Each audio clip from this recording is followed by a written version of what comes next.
Welcome, friends. It is wonderful to see all of you here this morning. Now, we often begin with 3 breaths together to sort of pull us into harmony and to get us synchronized. This morning, though, we're going to do something a little bit different. How many of you have been following what's going on in Minnesota, in Minneapolis, and have seen the street choirs singing to the people?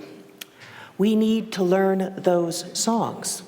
So I'm going to help us learn those songs. And this morning, and there's a challenge because we don't have the sheet music for these songs. You know, we don't have the piano. We are here. There we go. So this is the Hennepin Avenue Church in Minneapolis, teaching We Are Here. And let me find the singer-songwriter's name so I get it right. We're going to listen to the video that they did at the beginning of February. And as soon as you are moved, you're invited to sing along. The singer-song, or not the artist who is singing, but the person who composed the piece is Serena Partridge. So, all right, John. We are here. We are here. In our city. In our city. Our love for each other will carry us through. Yes, our love for each other will carry us through. We are here. We are here. With our neighbor. With our neighbor. Our love for each other will carry us through. Yes, our love for each other will carry us through. I love the harmony. Keep it up. We are here. We are here. In our anger. In our anger. Our love for each other will carry us through. Yes, our love for each other will carry us through. We are here. We are here. With our singing. With our singing. Our love for each other will carry us through. Yes, our love for each other will carry us through. We are here. We are here. In our grief. In our grief. Our love for each other will carry us through. Yes, our love for each other will carry us through. We are here. We are here. In our hope. Our love for each other will carry us through. Yes, our love for each other will carry us through. Amen. All right. Good morning. Good morning, Katie. I am delighted to welcome you here to this special place. My name is Katie. I use the pronouns she, her, and I have the delight of being your worship associate this morning. Also participating in our service this morning is our minister, Reverend Lindsay Meritor. She, her, I got all messed up on that one. And music director Lydia Madrick, of course. We welcome all of our many guests.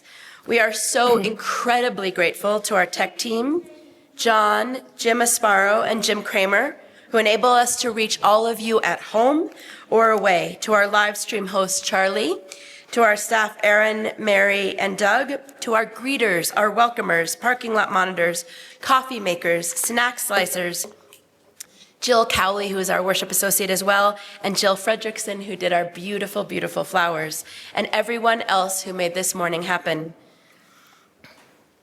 All right, well, two things. I think the screen gets to go up, maybe while we're talking.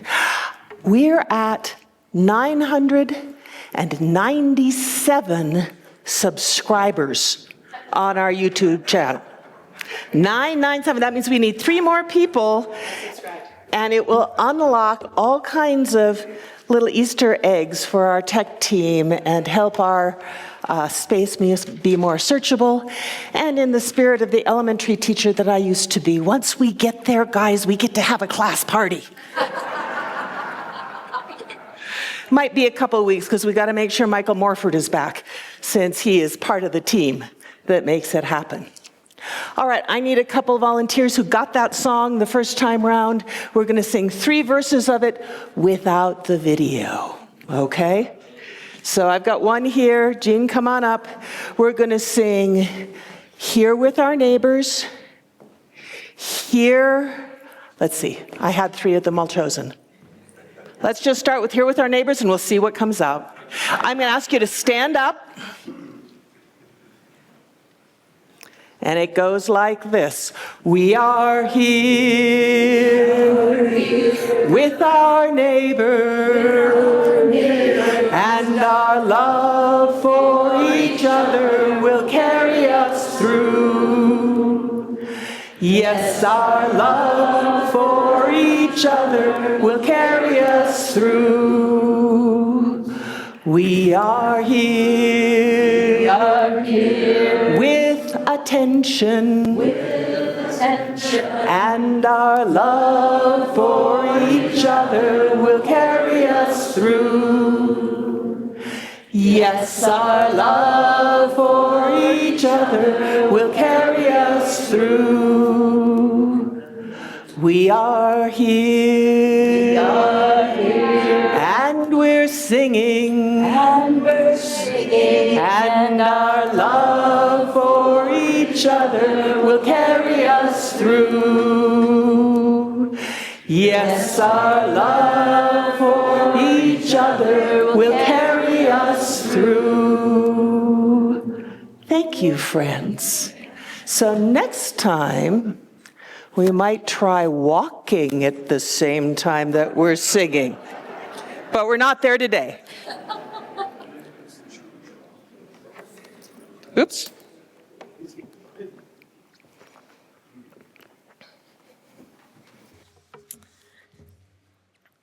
Our opening words are a poem called Just Be Here With Me by Morgan Day Sissel.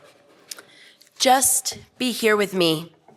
Signed, the moon, the stars, your still hot cup of coffee, your daughter, your son, your spouse, your heart, the green grass, the wild flowers, the waters you long to swim in, the color yellow, the color blue, your favorite poem, your favorite blanket, the wind in your hair, the waves on the ocean, the mountain air, your dad, your mom, the rain, the ice cream cone, the butter sizzling with garlic in the frying pan, the grocery clerk with sad, kind eyes, postcards waiting to be sent, the city squirrel, the country squirrel, Jupiter, your photo album, your grandmother's rosary, your favorite song, ink and paper, your best friend, the money in your wallet, the fork in your hand, brushes and paint, downward-facing dog, the color turquoise, the almost invisible shade of pink, God, the skyline, the earth beneath your feet, a hammock, the shade of a giant tree, this moment right here, now, your bones, your belly laugh, your breath, your breath, your breath. Look around the room. right now. Look around. Look at your neighbor. Look at your neighbor on the other side. Be here, right now, right here. Notice it all. Notice the silly signs of spring we've hidden in the trees. Notice how you feel. Notice the chalice flickering in the front of the room. Open your eyes, open your mind, open your heart, and let it all flow in until you overflow. And now close your eyes for a moment and let your heart do the seeing. See with your heart's eye. Can you remember the color of your neighbor's eyes? Did you find the birds' nests in the trees? Can you feel in your heart the warmth of our chalice glowing?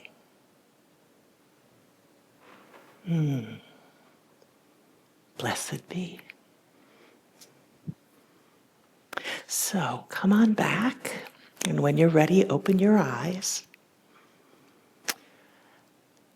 Do you remember that scene towards the end of The Wizard of Oz, where Dorothy and her companions return triumphant and terrified to present the broomstick of the Wicked Witch of the West to the great and powerful Oz?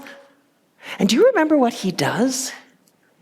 That huge face in the front of the room and the puffs of smoke and the voice saying, "The great and powerful Oz has spoken." And he reneges on his promise. And he tells them, no, you can't go home. And then Toto starts pulling on the curtain. And the great and powerful Oz says, "Pay no attention to the man behind the curtain." Indeed. Indeed. Where has your attention been this week, my friends? Were you watching The Great and Powerful Oz on Tuesday night? Or were you paying attention to all the folks working so hard to pull aside the curtain? Or have you been keeping your eyes peeled for the flying monkeys, or the drones, or the bombs? Or were your eyes on your faithful companions who stood with you, who stand with you through thick and thin? Your focus on tending the needs of your neighbors. One of the difficulties of this time in which we are living is figuring out where to place our attention. You see, it's dangerous to ignore the events unfolding on our screens. And it's really hard to see, and equally dangerous to ignore the worrisome activity happening behind the curtain off the stage. And if we can't figure out how to pay attention to them, they're both likely to get worse. On the other hand, if all we pay attention to are the negative headlines and the traumatic photos splashed across the page and all the heartrending details, that's harmful too. And here's the thing. When we're paying attention to something on a screen, we've been conditioned through years. We've been conditioned to allow other people to decide where we're going to place our attention. This is what screenwriters do, and directors, and really good camera people. They show us where to focus. by how they move the bodies and the cameras. In real life, that's not such a good idea. In real life, we have to take responsibility for choosing where we are going to put our attention from moment to moment, and we need to avoid ceding that power to anyone else, to any unknown influencer or charismatic individual.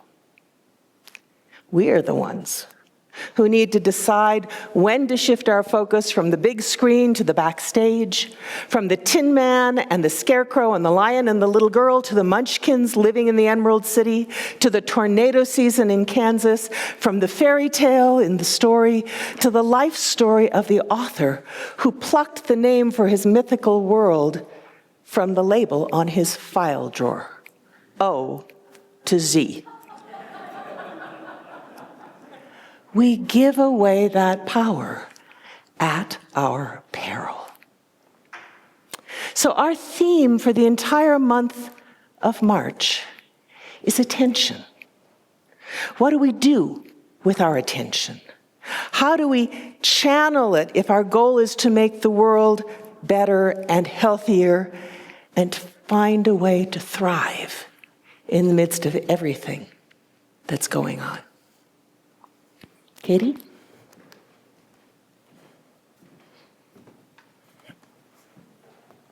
Each Sunday, we place 4 stones in our chalice to help us remember the present we are in and the future we are working for. The mountain-shaped stone prompts us to imagine a world where this place where we gather, called in Tewa, Okapoge, meaning white shell water place, is cared for joyfully by the descendants of its ancestral occupants together with all of those who have come to love it and dwell in it.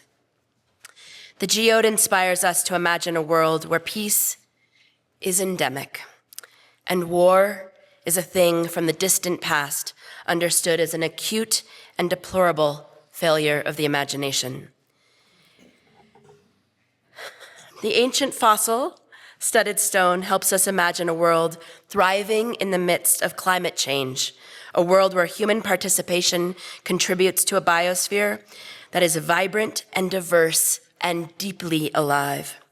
The layered stone asks us to imagine that the vein of quartz that divides us actually holds us together.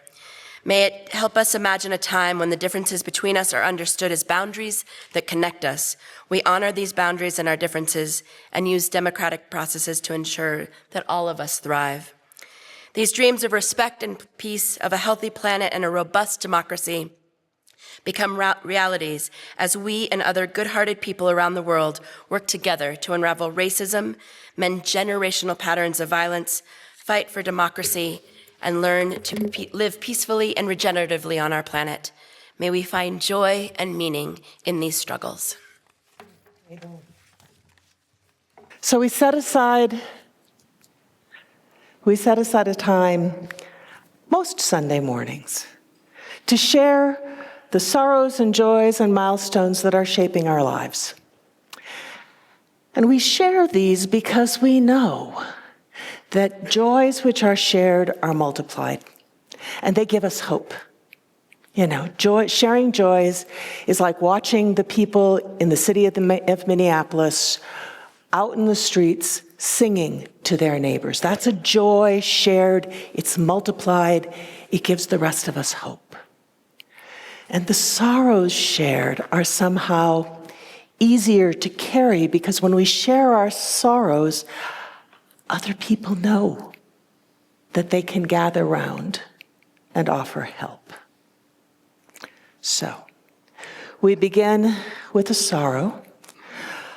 Our hearts go out to Dan Guevara and his family on the death of Dan's sister, who passed away after a 12-year bout with Parkinson's disease.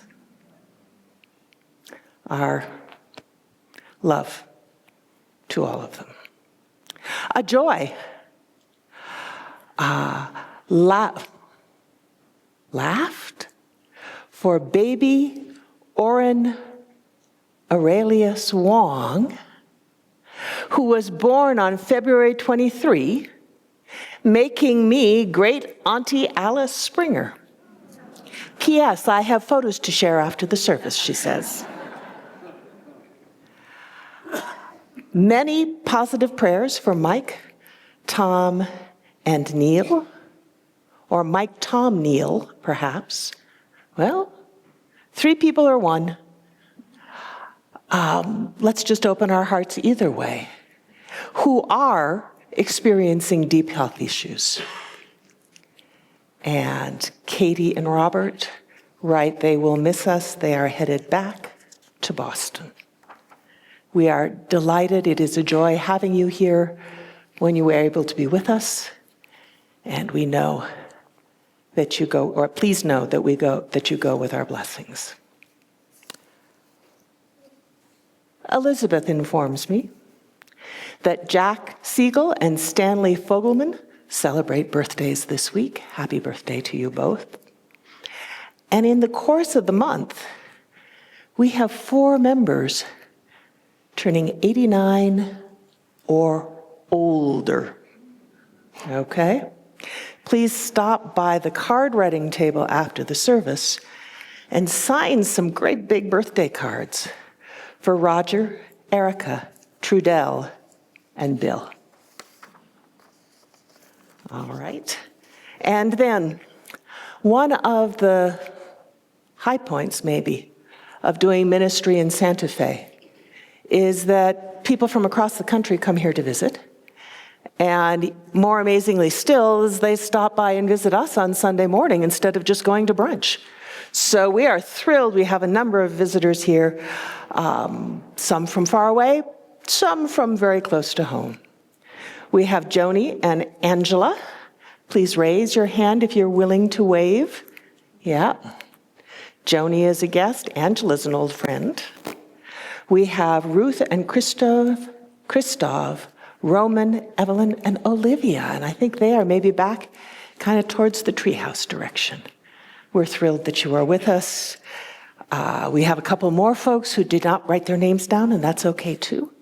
We hope all of you will stay and that there will be some cookies and treats left after the service while we have coffee so we can share them with you. Katie, would you put one more candle in there if you've got one more? For the sorrows and the joys that we've shared, but also for the sorrows and the joys that we hold in our hearts as yet unspoken. And now, there have been requests to see the numbers of the songs. So we are going to sing number 1, 2, 3. I'm channeling my elementary school teacher here. Number 1, 2, 3. In the gray book, that's Spirit of Life. You probably know it, but it's the only song today that has a number. So I had to...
Now, on the echoes of the music, I invite you into a time of quiet and contemplation. Go ahead and close your eyes if that's comfortable for you. Take a breath, and as you exhale, consciously let your body relax. Breathe, and imagine all of the tension that you might be carrying, imagine it dissolving and exiting your body on your breath and getting purified by the sun and carried off by the wind and transformed by the biosphere and our earth. Breathe. Let your shoulders relax. Let your heart soften. Let your thoughts drift. Be here in this space, in this moment, cradled by this community of people who hold you in this web of attention and respect and love. Breathe. And as you're being held, feel your heart begin to unclench. Let it soften. Let it open. Let it expand until it can hold everything. Until we can hold everything. The joy and the sorrow and the terror and the hope and the anger and frustration and the community and the sense of connection and interdependence and the joy that surfaces in the middle of all of this. Breathe and hang on. We are in this together. As we rest here in this safe, quiet place,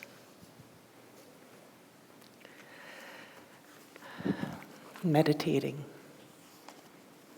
just being, maybe even praying, I want to offer you these words from Mary Oliver. It's called Praying. It doesn't have to be the blue iris. It could be weeds in the vacant lot, or a few small stones. Just pay attention, and then patch a few words together. And don't try to make them elaborate. It isn't a contest, but a doorway. A doorway into thanks, a silence into which another voice might speak.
This is Maria Popova. Narrow the aperture of your attention enough to take in any one thing fully, and it becomes a portal to everything. Anneal that attention enough so that you see whatever and whoever is before you, free from expectation, unfiltered through your fantasies or needs, and it becomes love. Come to see anything or anyone this clearly, a falcon or a mountain or a patch of moss, and you will find yourself loving the world more deeply. Notice the love. If we follow the advice from Maria Oliver and Maria Popova, one way we can help ourselves notice the love is by turning and tuning our attention to some singular thing or person or being in our world, a stone, an iris, a mountain, a beloved, and consciously leaving the noise and distraction behind and allowing the beautiful in front of us to absorb the whole of our awareness until we connect and fall into the moment, the image, the beauty. And our awareness shifts away from analysis and separateness and fear to connection. When we emerge from moments like that, our eyes are open, and our hearts are more open, and our attention shifts from that vibrating anxiety that is so much part of our world to an openness, what we recognize as love. And we discover in a moment we are able again to love deeply. I think we also notice things differently. When we take the time to still our minds and be attentively present to love and goodness and beauty in one part of our lives, it attunes us to the love and goodness and beauty in another part. And when that happens, the small, kind gestures that we offer to each other start standing out. We start noticing them. If someone does, it's like, I don't know, you buy a red car, you start paying attention to those tiny, kind, life-affirming acts in your life, and suddenly you're seeing them in the grocery store and at the gas station and on Facebook and every place else.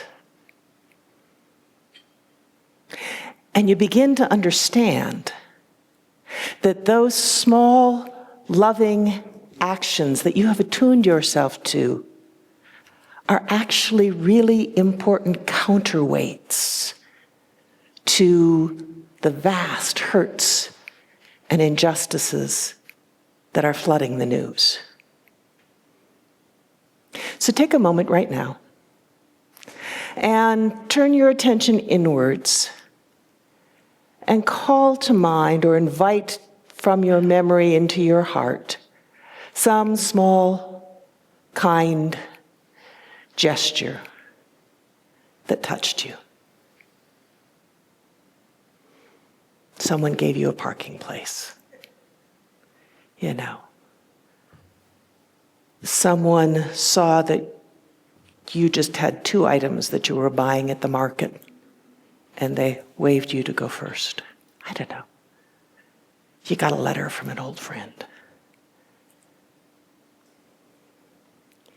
In the midst of the smoke and mirrors of the media, in the midst of our busyness and our to-do lists, distracted and brokenhearted as we may be by the headlines and the tragedies unfolding around us in real time,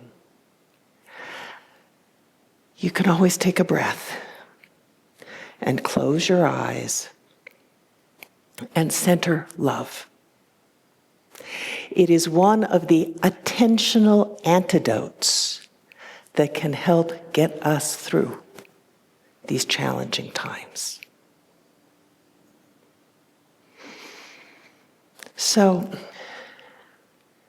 when we were brainstorming this service some weeks ago, Andrea Casut, who is one of our new worship associates, reminded me that Stephen Covey wrote about 3 nested circles that capture our attention: our circle of concern, our circle of control, and our circle of influence.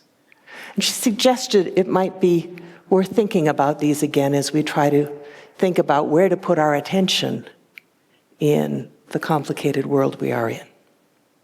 So in the model, everything we care about is a part of our circle of concern, and that's typically huge, right? Our circle of concern is everything we might worry about. And what's in that circle is going to vary from person to person, and it can include things from do I have what I need to make dinner tonight in the fridge, or do I have to stop at the market on the way home? To, oh my goodness, it's March. My husband turned 60 the first weekend in April. What am I going to get him as a gift? Or it might be vast. Climate change, political polarization, the school-to-prison pipeline, the bombing of Iran. Our circle of concern is huge. Now, some of the things in that circle of concern will also be in your circle of control. That's an itty-bitty circle. You know, maybe you imagine it like the size of your body, but I think really lots of times it feels like it's about this big. The circle of control is what you can make happen, right? Oh, I can control what we're having for dinner. I can control the birthday gift I will give my sweetheart. I can control what I'm going to preach on a Sunday morning. It is pretty tempting in times like the ones we are in to pull in and put all of our attention in that little tiny circle of control where we feel safe and we can make sure it's all going to be okay.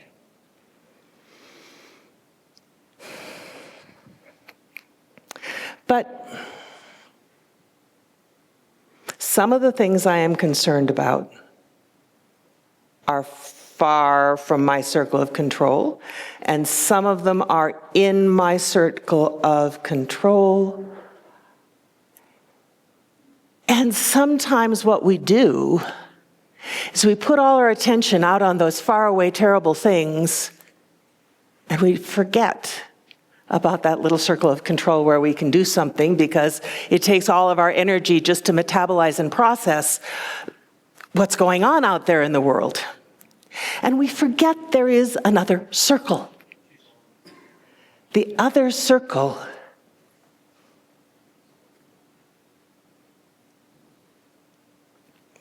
we've been sold a bill of goods. Because in between the places that we care about and have control, and the places that we care about but have no control, there are places where, although we are not in control, we have influence. And these are the places where culture happens. These are the places where community happens. These are the places where democracy happens. Covey calls these our circles of influence. Now, every individual has one. A place where we're not in control, but where our showing up and speaking out and participating can change the energy and support the direction in which things unfold. And as a group, whether it's a congregation or a community or a state or a faith, we also have a circle of influence where our words and our actions together make an impact. Together and as individuals, our actions influence, nudge, coax, draw out, invite our families and our friends, and the businesses where we shop, and the neighborhood associations where we live, and the places where we work, and the larger community we inhabit. Our words and actions expressed as votes carry weight with our elected officials, especially when we work together to speak clearly about the same issues. As we try to figure out where to allocate our attention in these challenging times, it feels to me that our circles of influence are also our greatest circles of opportunity.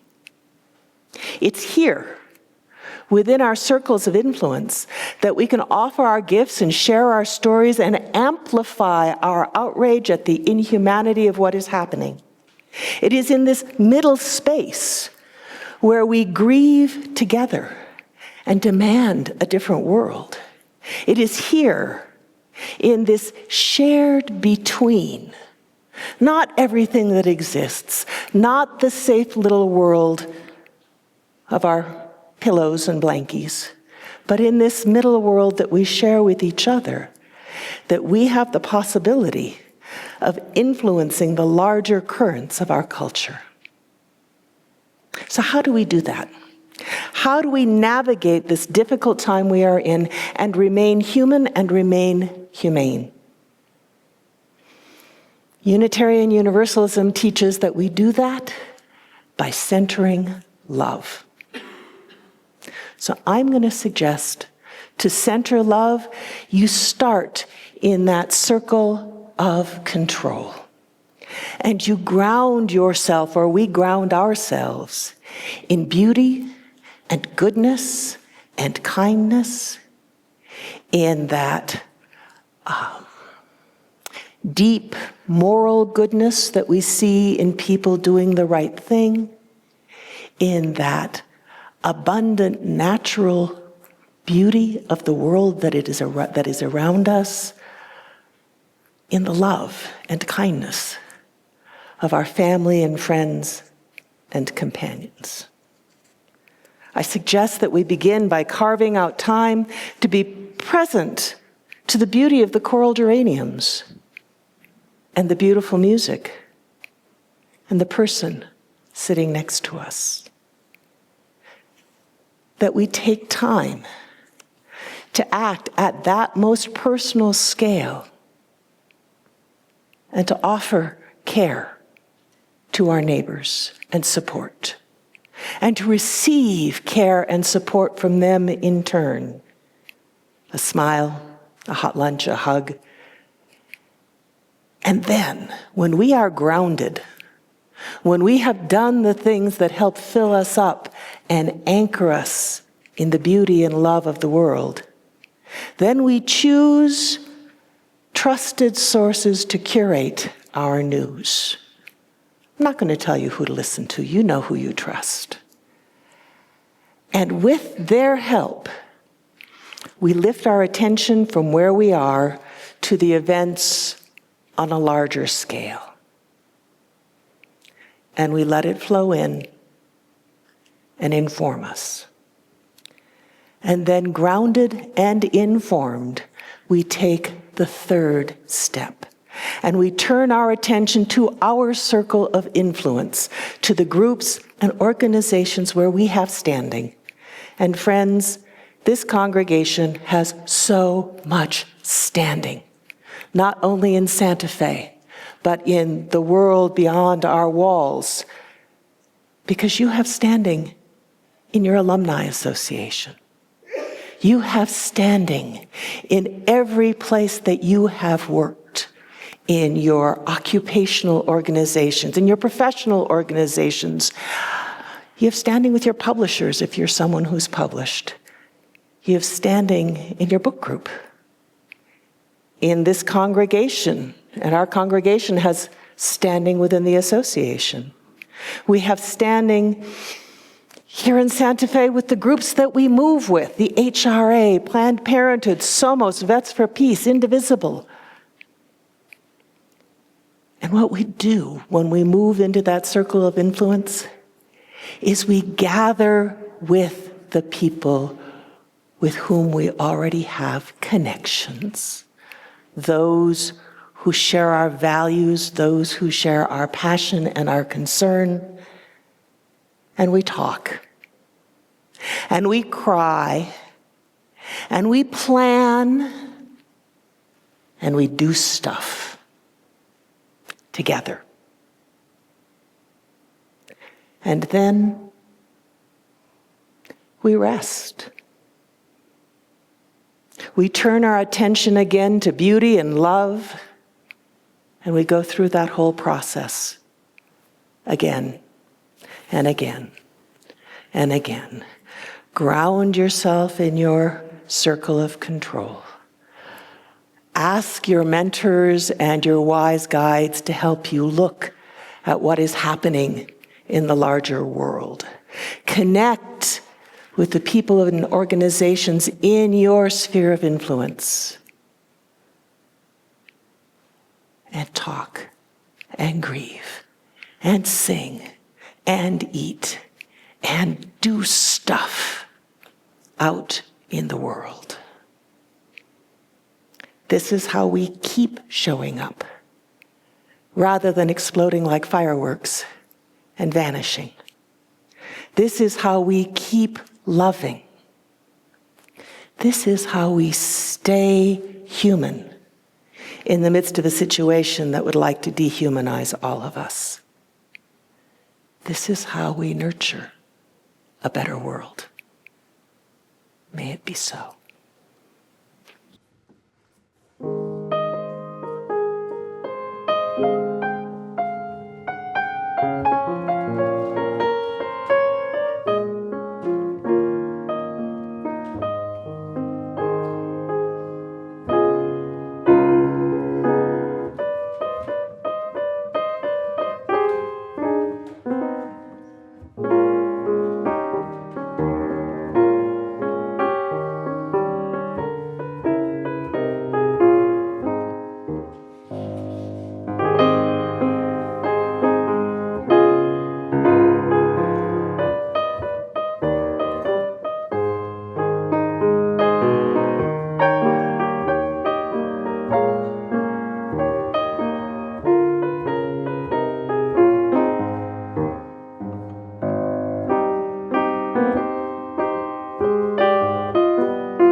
Morning, everybody.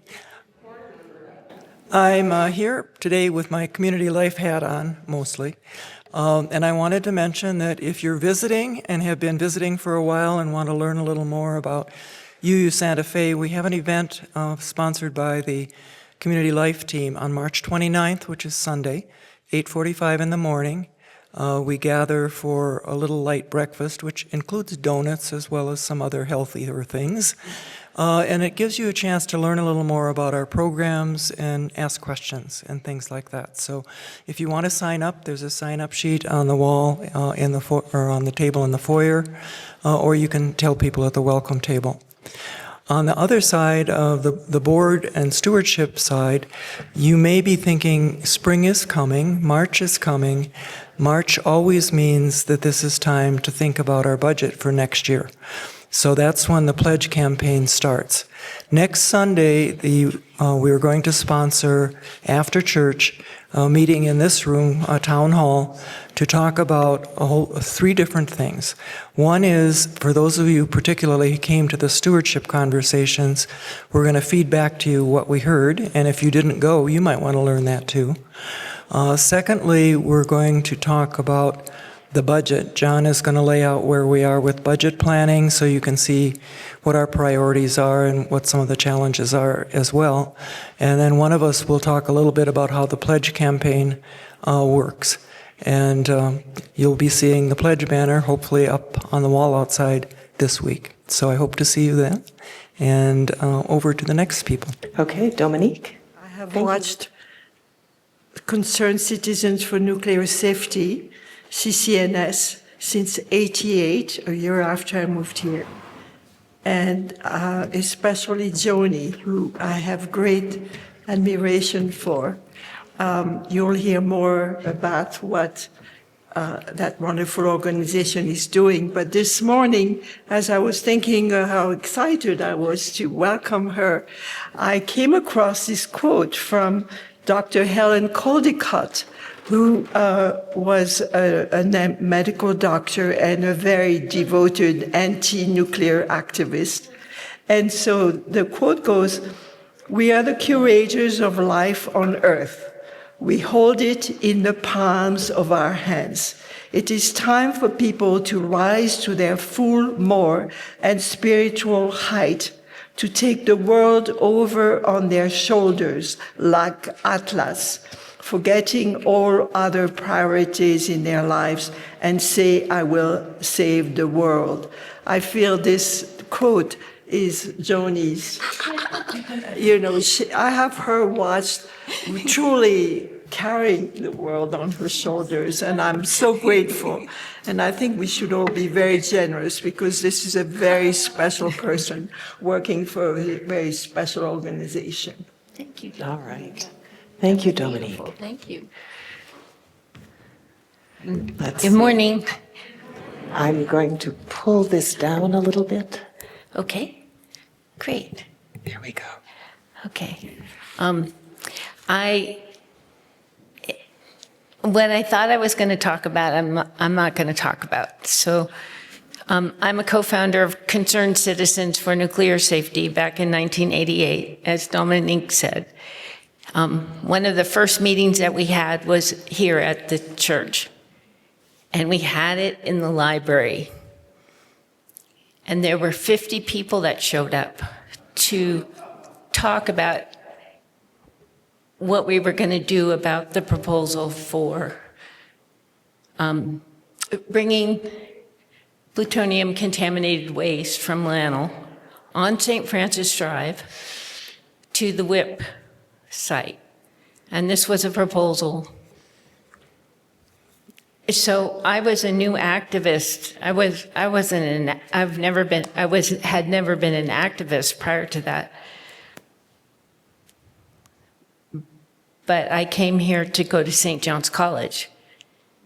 And I took a break between sophomore and junior year to earn money so I could study Kant and all of those folks that are in the junior and senior year. But when 50 people showed up with all different kinds of skills, including, I think you were there. Whoops. And so, let me just skip forward. So if you saw Friday's paper about what the Department of Energy is planning, we need to get organized. We need to follow the instructions by Gail and others about this because the Los Alamos Study Group got this memo. It was dropped into their world that says that they're not planning on doing stockpiled stewardship anymore. They're going full out into production. And this, you can find this memo on the study group's website, and this is really scary in terms of this. We have some information out on the table. We have the budget numbers that DOE got billion raise on October 1st for work specifically at LANL for PIP production. So as we gather to oppose and to participate in the draft programmatic environmental impact statement for plutonium PIP production, we need to work together on that. And it's going to be a really big project, and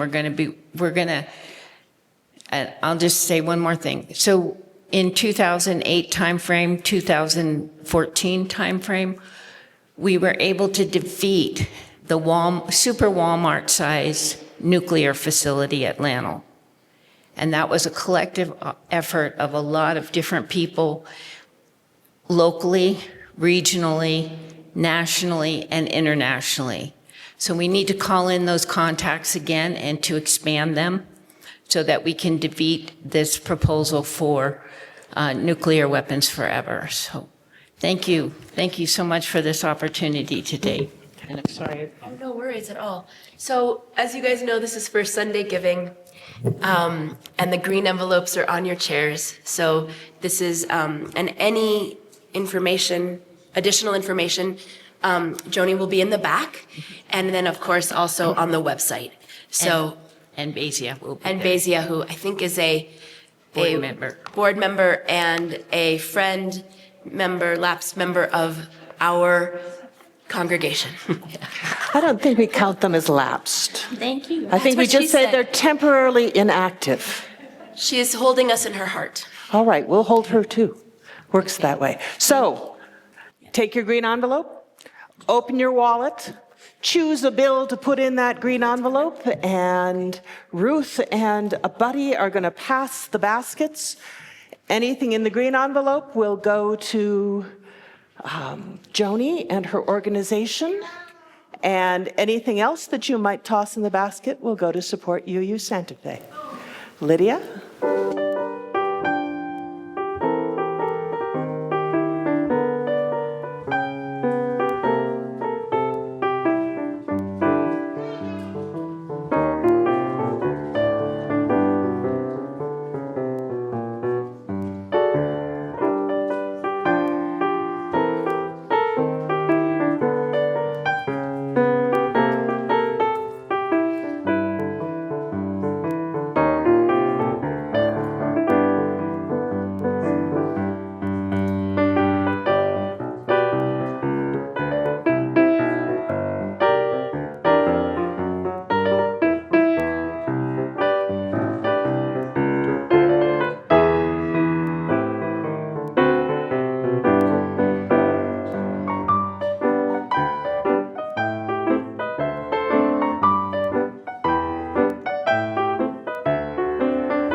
Thank you so much, amazing Lydia.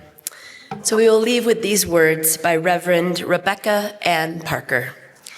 Even when our hearts are broken by our own failure or the failure of others cutting into our lives, even when we have done all we can and life is still broken, there is a universal love that has never broken faith with us and never will.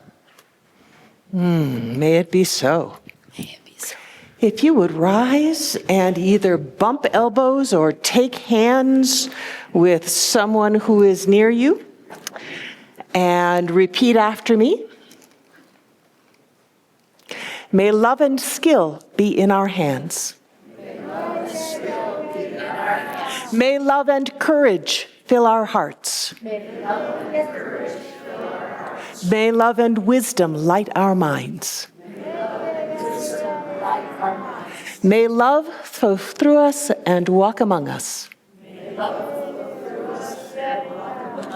As we live our lives and work to heal our world. Amen, shalom, namaste, blessed be. Assalamu alaikum, ashe, aho. Please turn and greet your neighbors and explore that circle. Thank you for joining us today, friends. We hope that you enjoyed today's service. Please take a little time and explore our website and visit our online welcome table if you'd like to know more about us.